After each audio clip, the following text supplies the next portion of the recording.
Greetings and welcome to Infodome. We have made this video to simplify the issues affecting the people of Hong Kong so our viewers can better understand what they are protesting against.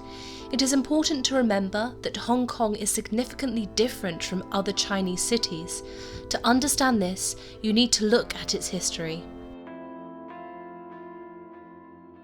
Hong Kong was a British colony for more than 150 years.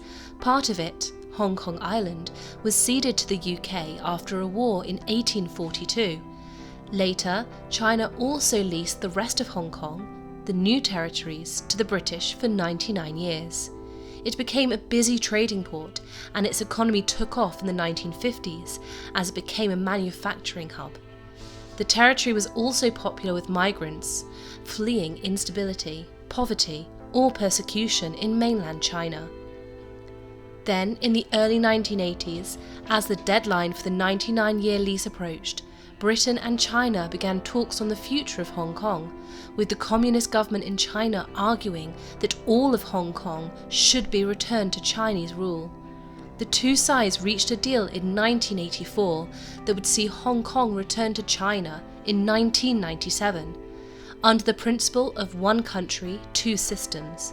This meant that while becoming part of one country with China, Hong Kong would also enjoy a degree of autonomy for 50 years. As a result, Hong Kong had its own legal system and borders and rights including freedom of assembly and freedom of speech. Protests have gripped Hong Kong since June 2019, sparked by highly controversial legislation to extradite those convicted of crimes in Hong Kong to mainland China and Taiwan. Weeks of demonstrations started on Sunday, June the 9th, when a procession of people almost 2 miles long marched for 7 hours through central Hong Kong. In August 2019, operations at Hong Kong Airport were suspended for 2 days after protesters occupied terminal buildings. Tuesday the 13th of August saw the 5th consecutive day of sit-ins at the airport, with protesters demanding greater democratic freedoms and opposing Chinese influence in the territory. That bill has been shelved for now, but the protests have extended into a broader backlash against the government amid fears of the growing control of China's Communist Party. The Basic Law dictates that Hong Kong will retain its common law and capitalist system for 50 years after the handover in 1997. But there are fears China is extending its influence over Hong Kong long before this deadline. Protesters see the move to try Hong Kong citizens under Chinese law as deeply problematic. In 2015, for example, 99.9% of those accused in China's courts were convicted. But there are other issues at stake too. Protesters also believe their leader should be elected in a more democratic way that reflects the preference of the voters.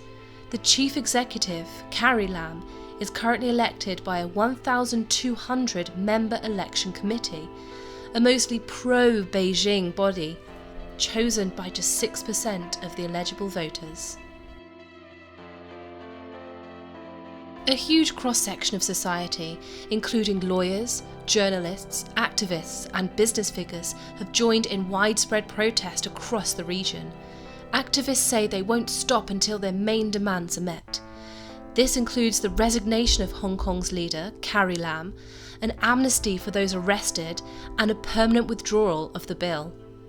On August the 9th, anti-government protesters dressed in black descended on Hong Kong's airport to draw international awareness to the movement, the first of 3 days of unauthorized rallies in the Chinese territory. They were seen waving banners in different languages denouncing Carrie Lam and the police. Beijing, China's capital, has reacted furiously to the protests, warning those involved not to play with fire. China's military released a threatening video showing them conducting anti-riot drills. The footage, believed to have been filmed in the region, shows armed troops descending from helicopters and shooting their way through the streets and into people's homes.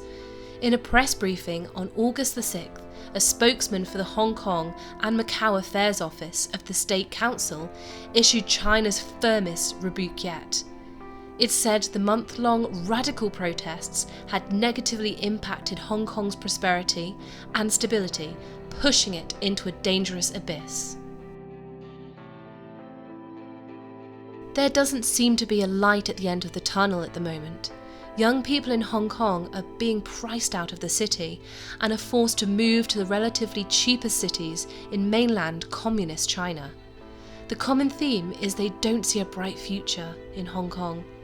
China promised them autonomy and freedom under this basic law, which allows for universal suffrage, and that's supposed to mean that they can vote for their own leadership. But Beijing gives them a selection of 6 or so people to choose from, so it's not really a free selection. This is why you see the American flags and the old colonial British flags. It's a symbol of democracy.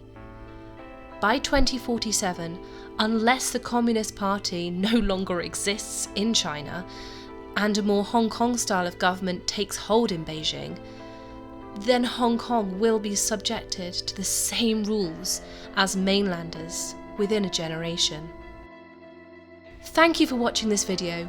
We hope you found it useful, and please do stay around and have a look at some of our other videos. Until next time.